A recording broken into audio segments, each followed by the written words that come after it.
where today we welcome our favourite kind of guests on the podcast, and they are like-minded people, private investors.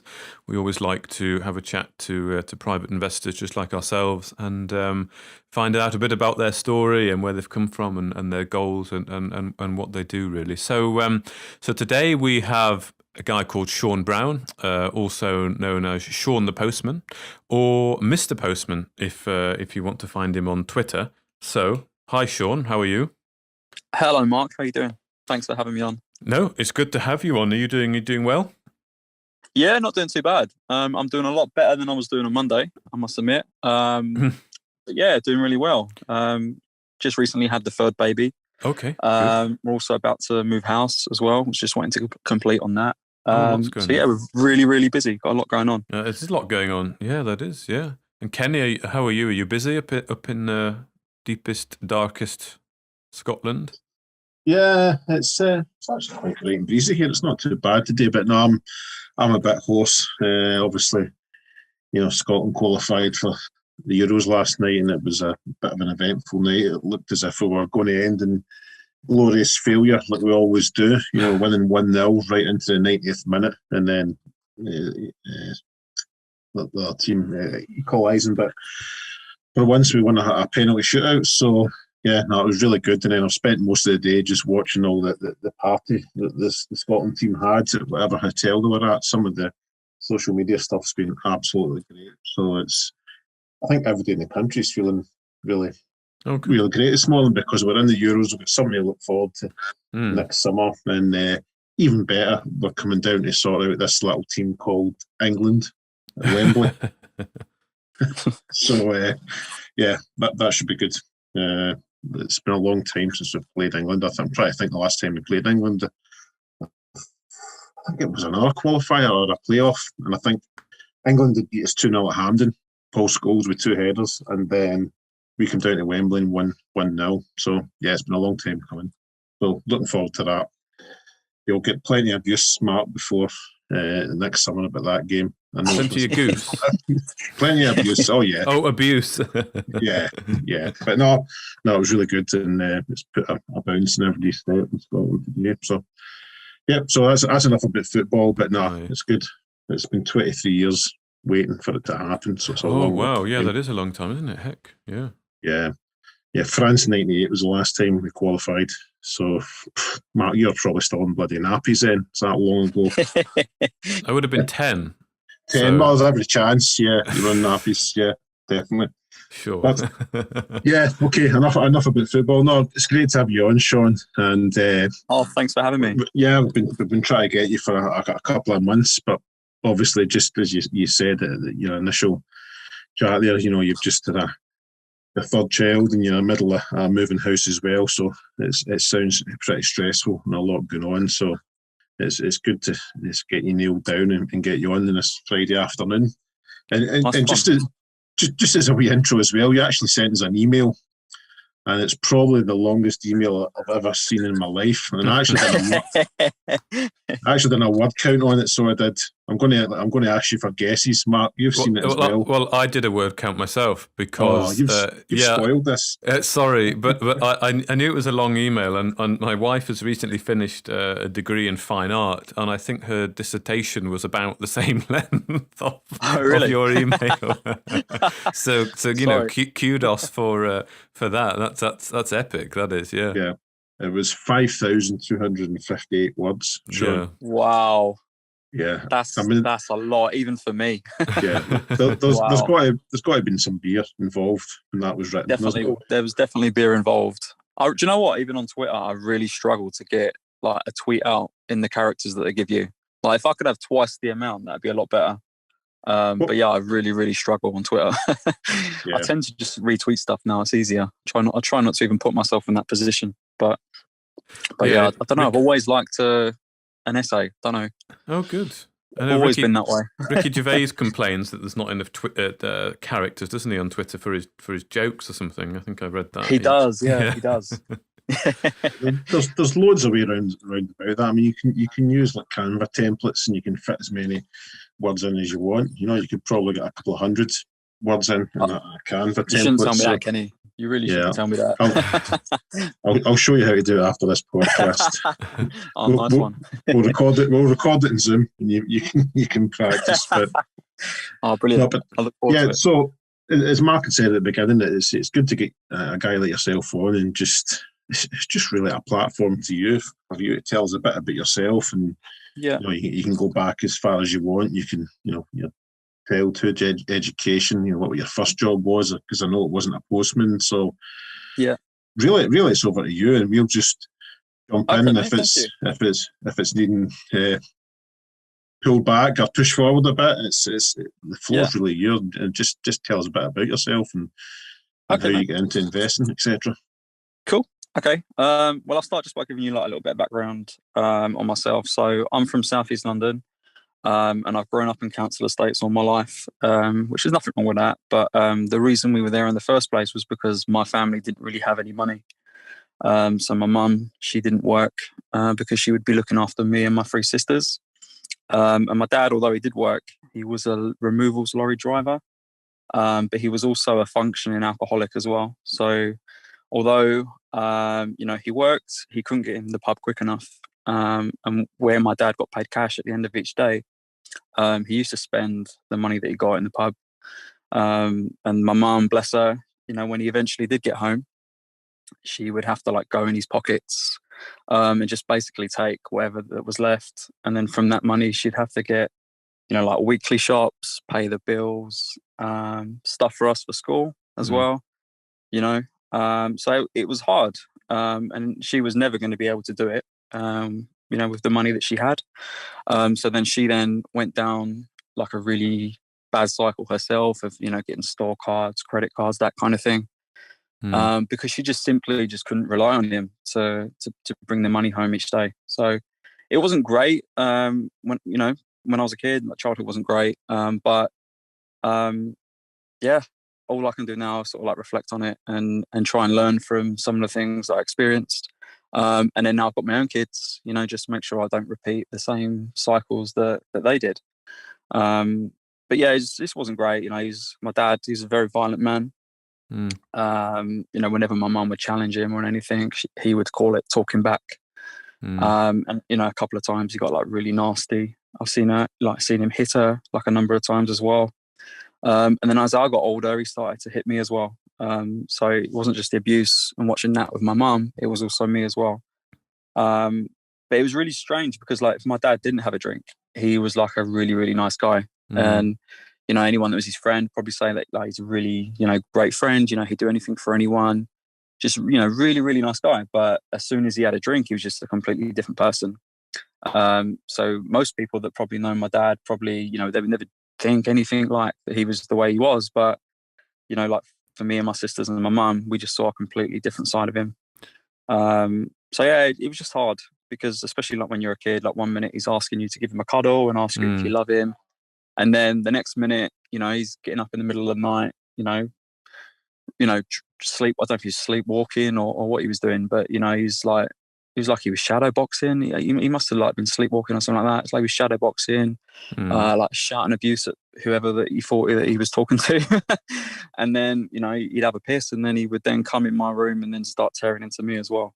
So it was hard, like being 6 or 7 years old. I didn't know whether to go near him or stay away from him. And then, the next day, he'd wake me up, ask me if I want, breakfast or anything like that. And it was just really, really weird, like really, really confusing, But for me, it was normal, I guess. And it wasn't until I sort of got into like secondary school, because he would never let me have like, friends around the house or anything like that. And I think in a way, my mum, probably because she knows that the states, he'd come home in, she probably didn't want people to see it either. So yeah, it was just really hard. It was really, really, really hard childhood. She chucked him out a couple of times. He had, so many last chances, and she always took him back. I don't know if maybe it was out of fear, maybe she was scared of him, maybe because she wasn't working, she didn't know how she'd get by, without the money that he did give her, although it wasn't a lot. So I guess that it was hard. It's me looking at it now, I don't blame her, for staying with him. Some people might, because there's a lot of things I guess I went through, I didn't need to go through. had she, not been with him. But it's too late to sort of say, should have done this, should have done that. You just have to try and look at it for what it is, and then just try and learn from it, and make sure that I don't do that with my kids, I guess. Yeah, I think that's the important thing, isn't it? Yeah, it was tough, mate. It was really tough. But yeah, just wasn't really good, really. And I guess for me, being a kid, I had lots of questions. I didn't understand why, my dad would come in my room and start, like beating me up for no reason. So I was always wondering, what have I done? Have I done something wrong? Mm-hmm. I used to ask my mom about it. She used to say, no, it's just, I thought maybe at, one point, maybe he's not my dad. But I look like him. So I didn't think it was that. But yeah, I don't know. I think that, my mum and my dad, their relationship, I think they had a lot of problems between themselves. And then I guess, he I don't know if he blamed me or he took it out on me and her. I don't know. Was really, was it just you, Sean? Was the only child? Or? Yeah, it was just me. Oh no, I wasn't the only child. Sorry, I had 3 sisters. Oh, okay. But it was only you that. It was only me that he would sort of like come after and tear into. Yeah, it was really strange. I couldn't really, quite understand it.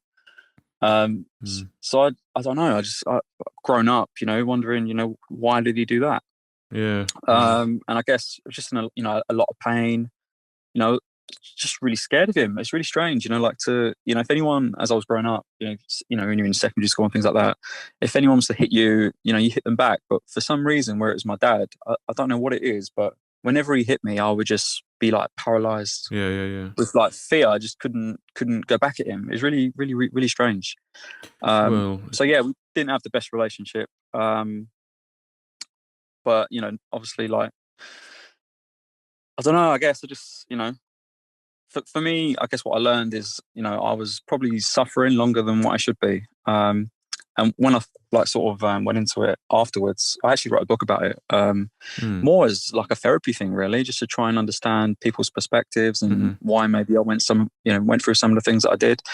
And I learned that, suffering for me it implies a story. So when I was a kid, I remember growing up and I had this story, why my life was the way it is. And it was like, because I kept repeating that story in my head, that I wasn't good enough or that I was doing things wrong or whatever it might be. Because there was that story in my head, I would say that it's suffering and I'm doing it to myself. Whereas I would say physical pain is like a physical thing. Like if someone hits you, it's physical pain. But I was suffering and I was doing it to myself by holding on to the things, like the memories and the experiences that I went through. I held on to it, until I was about 23, 24 years old. And I was just constantly suffering, like I was, really, really depressed. And I couldn't quite imagine my life being positive, really, and having that happy ending. And writing the book, what helped you to work through that, did it?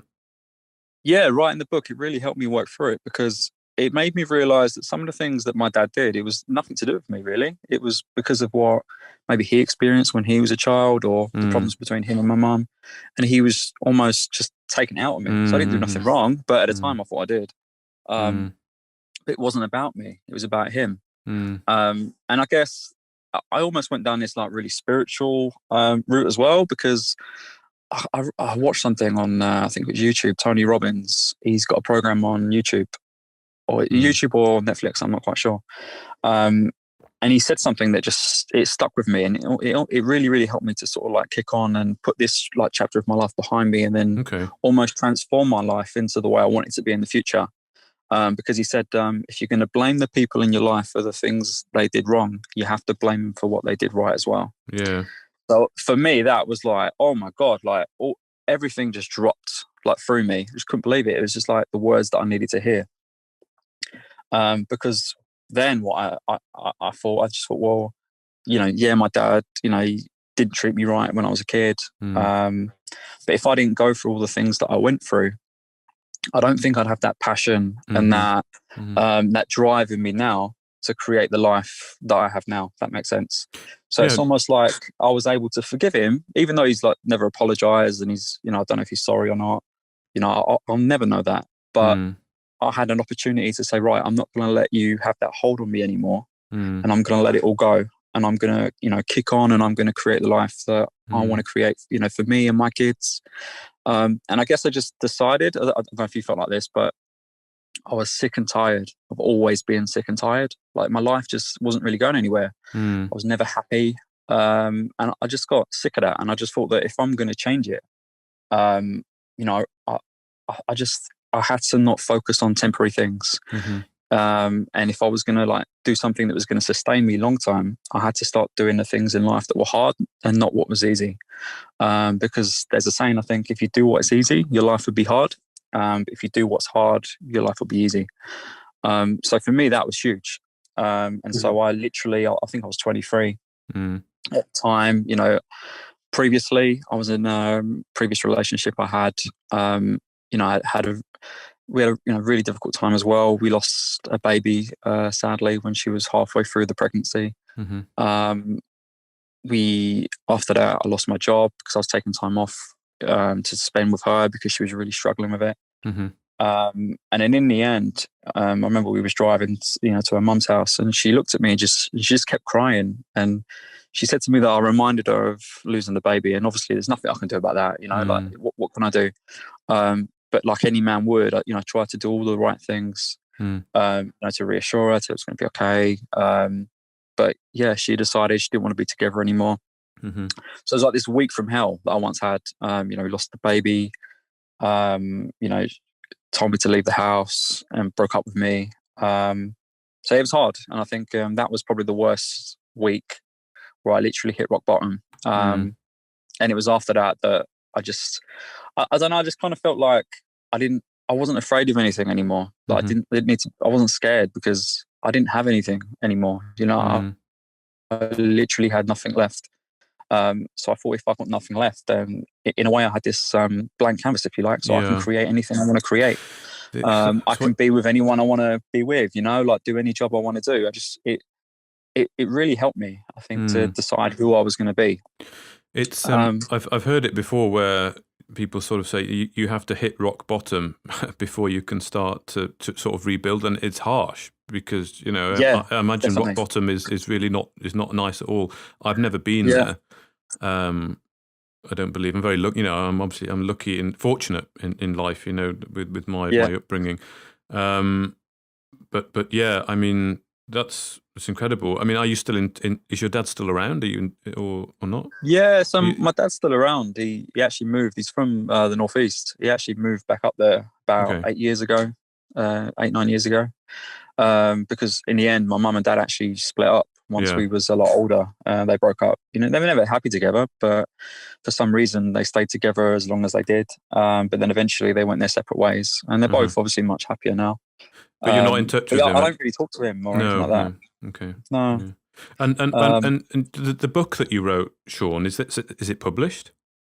No, so it's not published. So what's quite strange is I wrote the book, and as I was sort of coming to the end of it, I didn't really know how to end it, sort of thing. And I was like in that last chapter where I didn't really know how to bring it to an end. But I felt like the book served the purpose. So I almost got out of it what I wanted to get out of it just by getting everything off my chest. Right, by writing it down.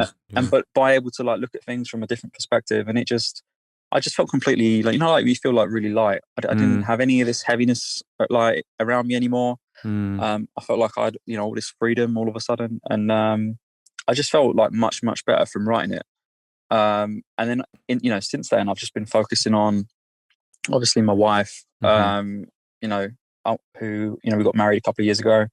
We've had the twins, and I've recently had the third baby as well. So I kind of now put all my energy into that. I don't know if I'll publish it. I do think about it sometimes. Maybe I should publish it.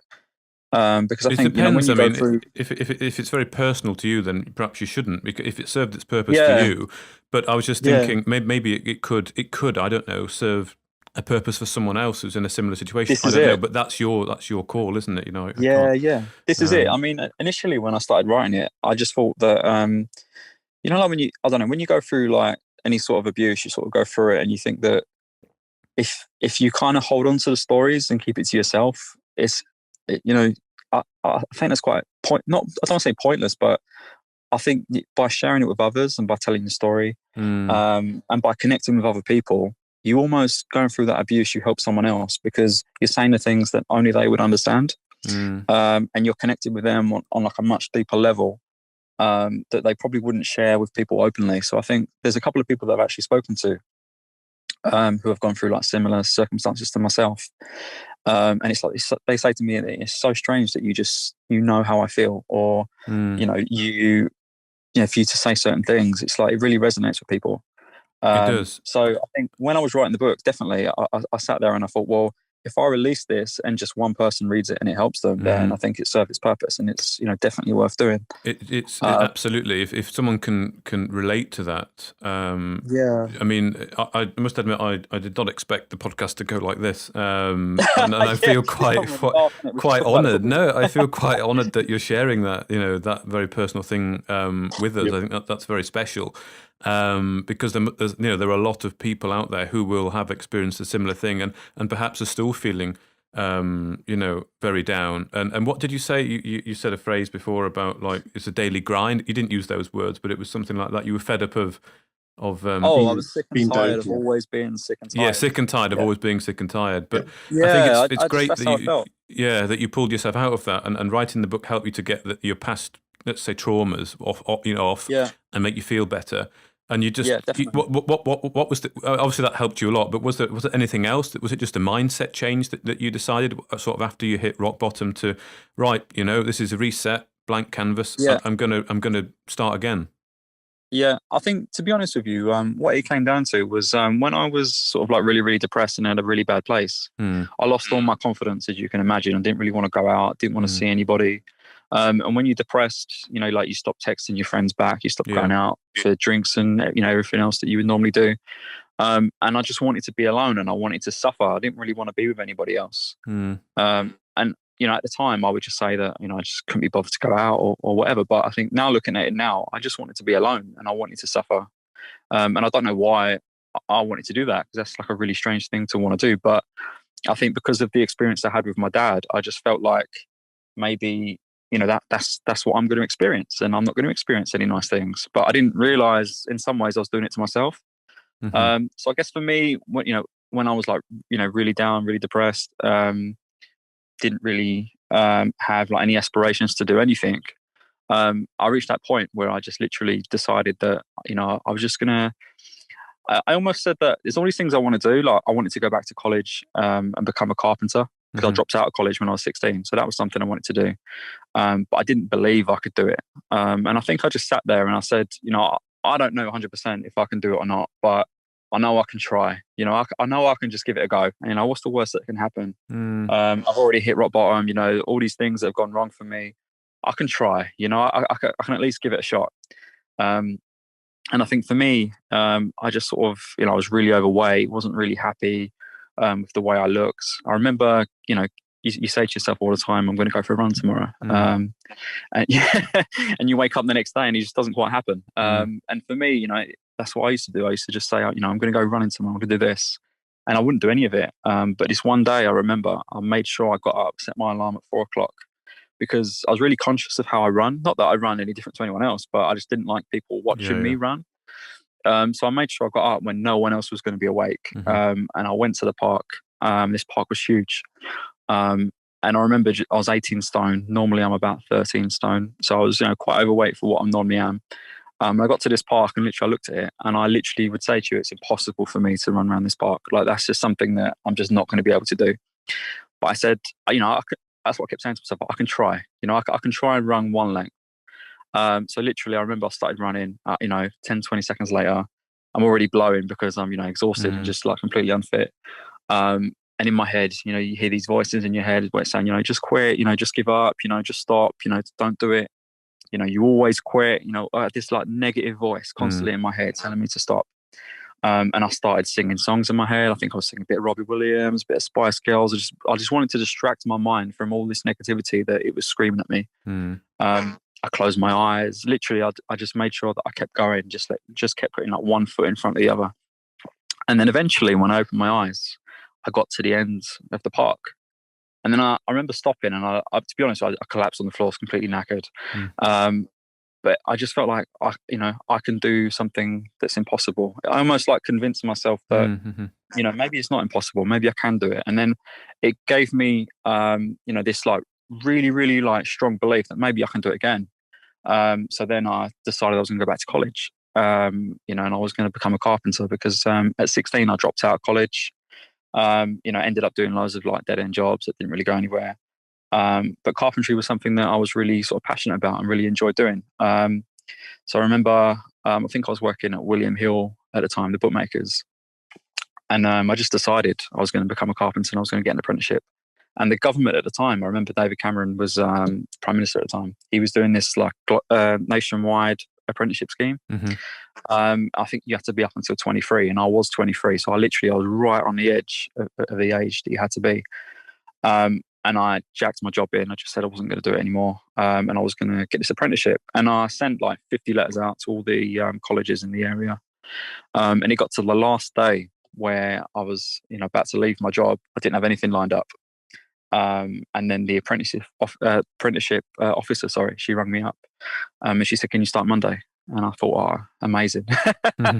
She saved me, And literally I went back to college. And then I think you said about the mentality thing, because my mentality had shifted. I was now in a place where, I felt like I can do anything. Like I wasn't scared by anything, didn't feel like anything could limit me. I went to college and, my intention was to just master the art of carpentry and what it was. And I remember being in that particular college in Bexley. It was called Bexley College in South East London. And my two teachers were amazing because, I just found them incredible because I think they could see the mentality I had and, my intention for being there.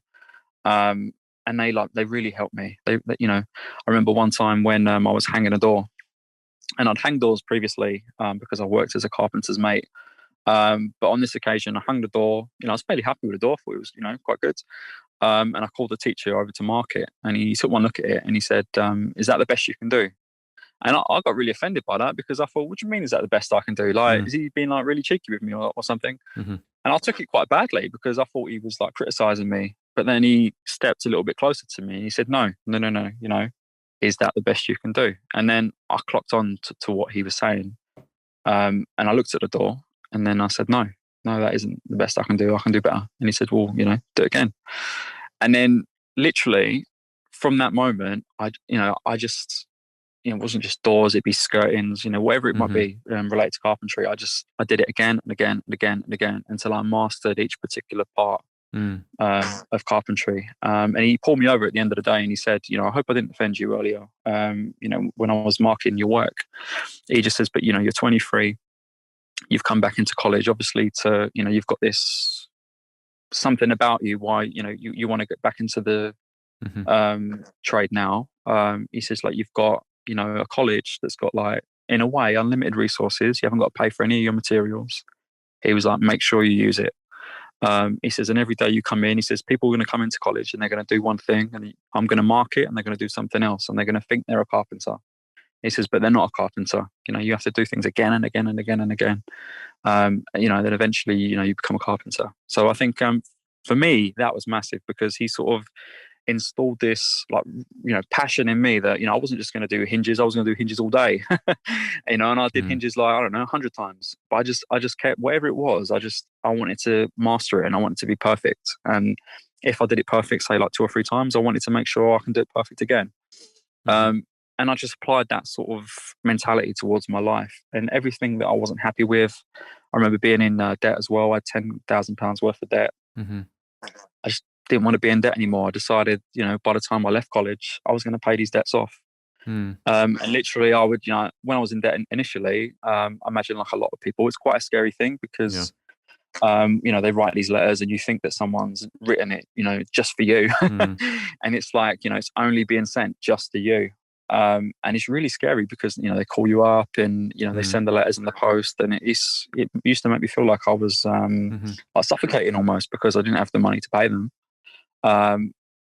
So, I guess I buried my head in the sand and I ignored, being in debt, for years really. But I just reached a stage in my life where I said, I'm not going to be in debt anymore. I'm going to start facing my responsibilities. It's not going to go away. I have to make it go away. And literally all I did was every single card I had, I must have had about 7 credit cards. I just, paid them off one at a time. I would do private jobs after college, and I'd, assemble like little pots of money. And as soon as I had enough to pay one, I'd pay one off, and then I'd have 6, and then I'd have 5. And, it took me 2 years, but, eventually I was debt free, and I've never been in debt since. And it's like something I was really proud of, because it's almost like I broke the cycle. Like my mum, when I was much younger, she had to get, lots of credit cards because, my dad wasn't bringing money home. So in a way, kind of maybe I mirrored her behavior without intentionally meaning to do it. I don't know. But yeah, I broke the cycle. And I managed to, pay everything off in full. So, it was, really, really good. And I think like where I met Hannah, who's now my wife. She was very clear with me. She said, we're not going to, live like that. She understands maybe that I've made mistakes in the past. She says, but you're going to fix those mistakes. And we're going to make sure in the future, that we're secure, because obviously she wants to get married. She wants to get a house. She wants to have kids. My mum and dad never got married. My mum and dad, we always lived in, a council house. No one in my family's ever owned a house.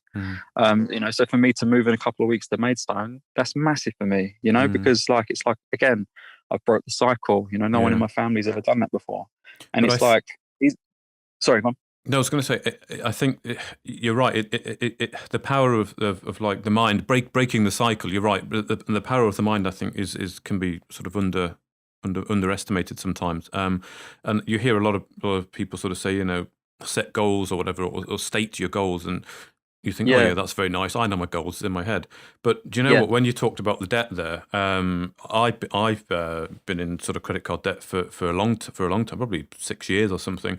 When I first bought my first house, and I suddenly had no money, and it's easy to get into it. And I said, I don't know why, but earlier on in this year, I actually said to my mum, I just voiced it and just said, 2020 is the year I'm gonna pay my debts back. I'm gonna pay my debts back. I'm gonna be debt free. And I just said it out loud to her. I don't in a conversation. And I realised only maybe a week or two ago that actually, I'm probably going to do it. I'm on track to do it. And I don't know, just saying it and actually stating it has then subliminally, subconsciously, always been there. But I think like it's just. I don't want to trivialize mental health because I don't understand it. I don't know it so much, and it's easy for me to sit here and say, "Oh, just put your mind to it, just get over it." But I think it is very, I think the power of the mind is very important. And you said that point of making a goal to run around the park, that was a big point for you. And look, fantastic what you've done. Really, well done. It's fantastic. You got a family there, 3 children, going to get a new house.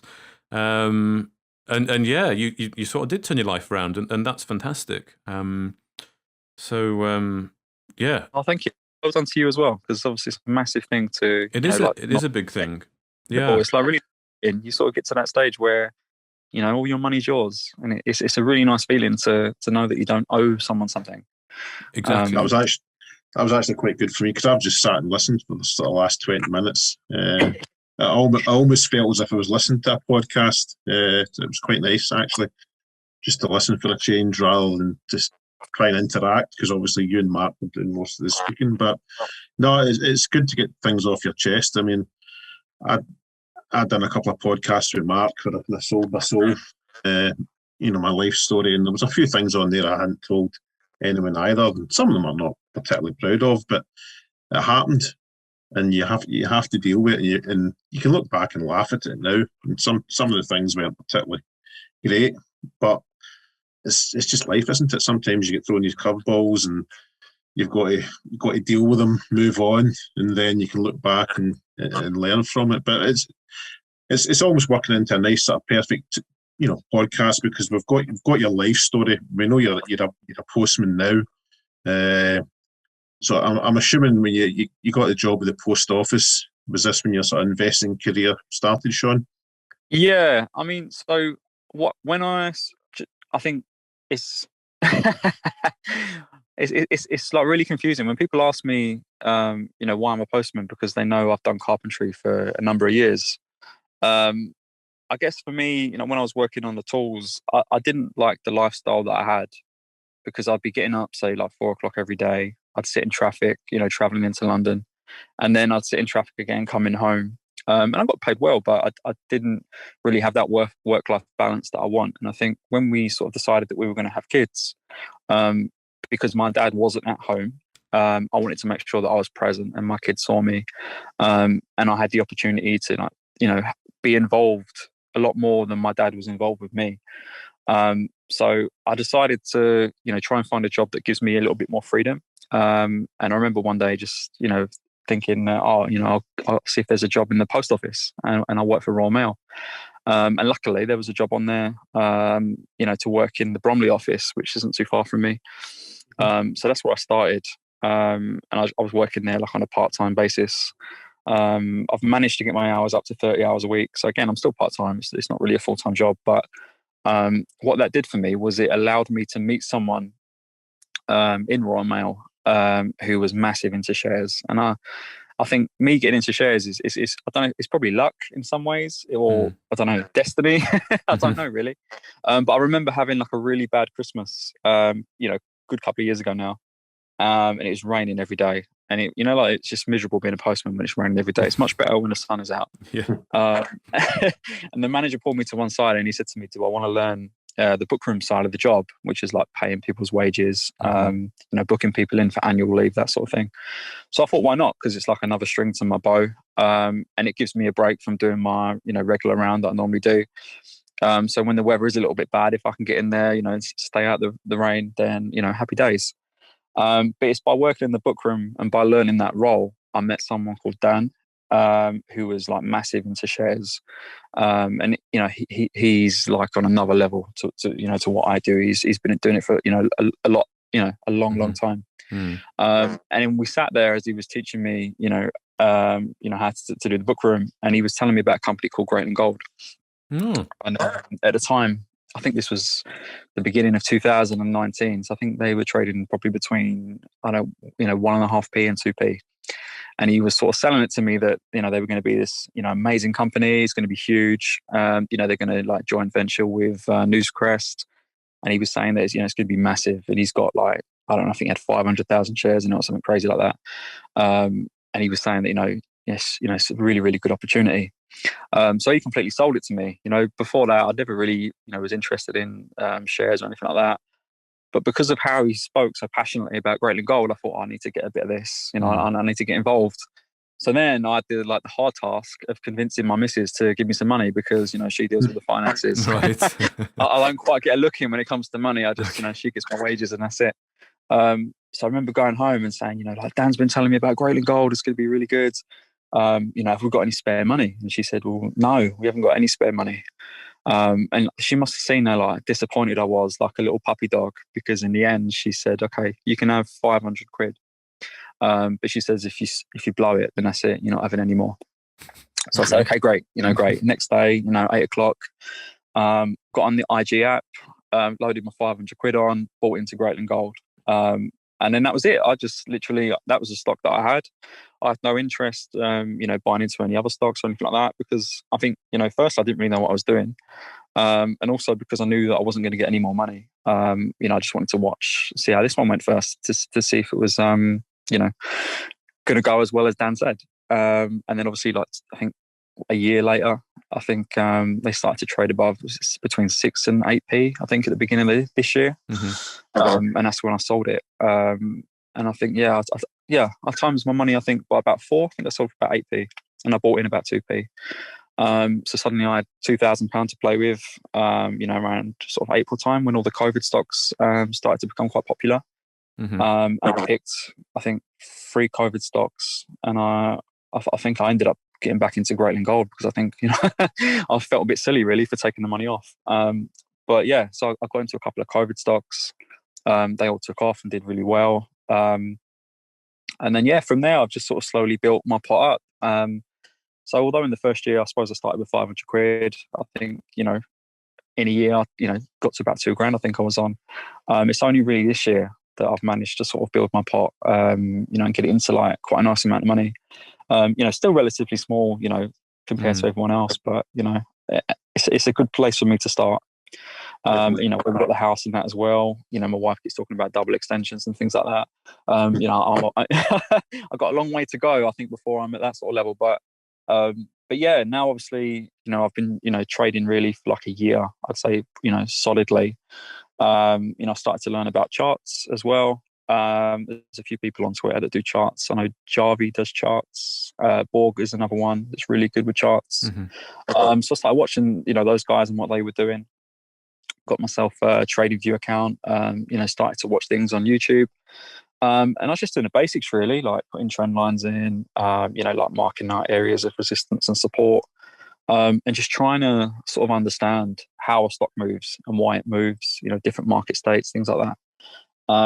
And it really started to help me with my entries into like positions, because before I would just, you know, buy into a stock because I like the stock. You know, now I'm buying into stocks because, you know, it's hit a certain level of support, and it, you know, it's you know, quite a strong area of support, you know, and I might get in because of that. And it's just really changed the way that I look at trading and, you know, the trades that I make. And I've done fairly well, to be fair. I've you know, keep my feet on the ground, of course. You know, I don't want to get too carried away because, you know, it can easily go the other way. But Yeah.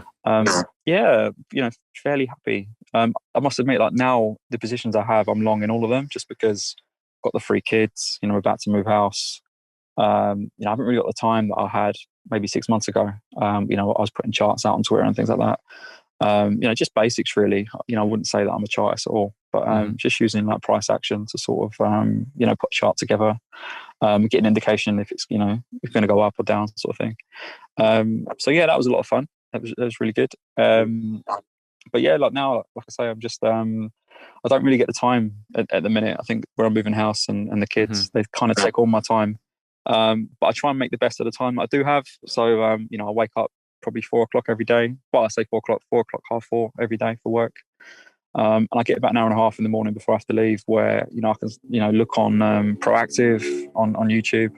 And I try and stick to sort of like, you know, like the companies, you know, RNSs, you know, company presentations, things like that, rather than just read through what people write on Twitter. Because, you know, I think like anyone, when they first start in AIM, you know, you get ramped into stocks and, you know, there's derampers on there, stuff like that. I didn't have a clue about any of that when I first started. I just thought all these people were trying to help me. And but you know, you quickly learn, you know, what some people do. You just have to sort of, you know, learn from those experiences, and then you know, make sure you don't do it in the future. You know, be like too quick to, you know, buy into something without, you know, doing your own research and making sure you're happy. Yeah. I've never actually bought into any COVID stock at all. I don't know why. It's just something that I can't quite get over the line. I don't know if it's because I'm a bit older and I've seen things kind of come and go in the stock market before. I'm not saying that you know, COVID's going to disappear overnight, but yeah, it was almost that Monday just passed there, and they announced the vaccine. Oh my God, that's awful. that's almost like a wee warning of things that could perhaps happen somewhere down the line, because one day you might just wake up and there might be this wondrous announcement, and it could, I'm not saying over, you know, overnight, but it could certainly change. And listen, these market makers are not here to be nice. If no, of course. They're here to make money, and they will take stop losses and everything. They will, you know, they'll absolutely smash it. So it might be worth it, especially if there's newer investors listening as well. If Monday scared the shit out of you, that's just mild. It could, mild. Yeah. So it's they're just playing with us. it's as if somebody's come up and just squeezed your balls a wee bit and let them go. And next time they won't let them go. So I don't know. I think that's just why I never got involved, because I've seen you know, things come and go. I mean, I'm old enough to remember the dot-com boom, you know, at the turn of the century, and, you know, some of these auction sites, I'm trying to remember the name of them. I can't even remember the name of them now. They never made a profit. You know, they had no business plans or nothing. It was just an online auction site, and the shares were trading at hundreds of pounds, and, you know, and they were just going up and up and up and up, and, you know, eventually it had to burst, and it did. So yeah, maybe I'm just older and wiser, and I've had the kick in the balls before, Sean, so I know exactly how it feels, and to be wiped out. So yeah, I think it's just maybe I'm a bit more horses for courses, and I just try and stick to the sort of natural resources sector where I'm more comfortable. Yeah, and I'm taking a wee bit of a dabble into oil and gas. Again, that kind of scares me as well because I don't know enough about it. But I'm starting to have a tiptoe in it. But it's definitely worth pointing out to the newbie investors, and I would probably put you in that bracket as well, Sean, because you said 2019 that it's been good and it's been bad as well. But I mean, it's not been really bad. But I was looking at. I've got the commodities up now. You've got oil is well low. It's like down 35%, 40% on the year. Presumably because of COVID and the oil crash. I think it is probably a good time to be looking into getting into oil and gas, because regardless of the climate climate change movement that's going on, oil is going to stay around for a little bit longer. I think what's interesting with oil and gas is now there's a lot more technology out there, and before they were sticking these, so I don't know how much it costs to drill a hole in the ground or a hole in the North Sea, but it's like, if it's in the North Sea, it's like 10-15 million quid. It's vast amounts of money to stick a hole in the ground. But now, because of the advances in technology, they can do a lot more work, even in the natural resources sector as well. They're doing somewhat much more work with 3D modelling and technology and all the different ground penetrating stuff that they've got before they even stick a drill in the ground. So technology is definitely helping. I mean, people have made a lot of money off the COVID stocks, haven't they? But has the bubble burst? I mean, I don't know. Is it very short-lived? Yeah, I don't know. I mean, for me, I think sorry to interrupt you, but with the COVID stocks, I think they're going to have their time. There's going to be a point where they will burst. And all a bit like Monday, really. When all the prices, I think they went down like 40-50%. Mm-hmm. I just think personally, for me, I see it as like a safe investment until probably end of December, January. I think because obviously we're going to get more and more vaccines that are going to start coming out. People saying that they work, and obviously the closer we get, to the spring, I think, like you say, I think they're going to have their day. And I mean, I think when I picked those, I've never bought into any pharmaceutical except recently, and what I liked is it wasn't just a COVID play, if you like. It had its main thing it was researching, and then it sort of pivoted a little bit into COVID, just using the same technology that they have, but applying it to COVID, just because. So even if the COVID thing doesn't necessarily bring fruition to them, they should still have their core pharmaceutical thing they were researching. Yeah, so that's not as bad, but I think there are some companies out there where they are just 100% COVID. Yeah, there will be. And obviously, I think, they're more at risk than anybody else. I think when Novocyte went down on Monday, it went down to about £6, I think. Yeah. Yeah, I loaded up, as many as I could, just because I don't think that they're just a COVID company, in my opinion. I think they're not. You said about having, the previous diagnostic business, but using that maybe platform and applying it to COVID, I think they're going to use COVID to sort of build the other parts of their business. So Novocyte is probably the biggest company out of all of them. I just see it as a safer investment. Well, didn't the CEO of Novocyte put in $500,000 of his own money recently as well? Yeah, it was yesterday. Yeah, he bought like 60,000 shares. What a message that sends to investors.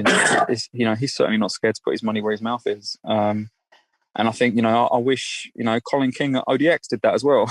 That would be quite nice if he put his hand in his pocket and bought some shares. Just because I think, retail investors, that's what they want to see. They want to see skin in the game. So you mentioned a couple of COVID stocks, Sean. Are you in any other sectors at the moment out with COVID? Yes, I was in Greatland Gold. I'm not currently in them at the moment, although I think they've got some news coming out in December. So I'd like to get back in before December with Greatland Gold. Horizonte Minerals, which is nickel. I'm in them as well. and Goldstone Resources, who are based in Ghana. I'm also in them as well. So I've got like quite a fairly balanced portfolio. I do, I what you guys said earlier about the COVID stuff. I do 100% take that on board, and it's, COVID isn't going to be something that I'm in forever. But yeah, I think I've got, free COVID stocks, free mining stocks, and that's about it. I don't try to have too many. I try to have, more money and less stocks. So when they do move, it's quite a nice return for me. Then if I make, like, say 20-30%, I'm not someone that wants to multi-bag, every single stock. If I can get 20-30%, I'm fairly happy with that, and then I can move on to like another stock. If there's, any that are on my watch list that I want to get into. But then, there are a couple of stocks. I think Goldstone Resources is one. Horizonte Minerals is one that I'm in long as well, because I think that's got a long way to go. I think but the Goldstone others, is good. I try and do a balance of trading and investing. I try and do a bit of both. Okay. Yeah, we had we had Emma on, didn't we? Yeah. Yeah, from Goldstone a couple of months ago. She's quite a strong character, so she is. She's driven to build that company. Yeah, definitely. Horizonte, I've not heard of though. Have you, Kenny? Yeah, I remember them the first time round. So I do. I actually remember phoning. I can't remember the name of the CEO at the time. I'm going back to 2008, 2009. I actually remember phoning him at about 3:30 in the morning, because that was whatever time zone he was in. That was the only time it would work for me. But that was a while ago. So yeah, I've been around the block a few times. But no, the Horizontal Minerals has been about for a long time. And I'm trying to remember, there are a lot of projects in Argentina, I think, at that time. And I think Argentina's had its problems with foreign investment and companies coming in, etc. I think it's a bit better now that they've changed. I'm trying to remember the name of that woman that was in charge. She was very, I can't even remember, but she was very much against all these foreign companies coming in. But the regime's changed and it seems to be a bit better now. But no, I remember Horizonte Minerals. I mean, they've got, you'll need to refresh my memory, Sean, what it is they've got at the moment. I mean, I know it's nickel. Yes, so they've got 2 tier 1 like nickel sites. I think this in Brazil.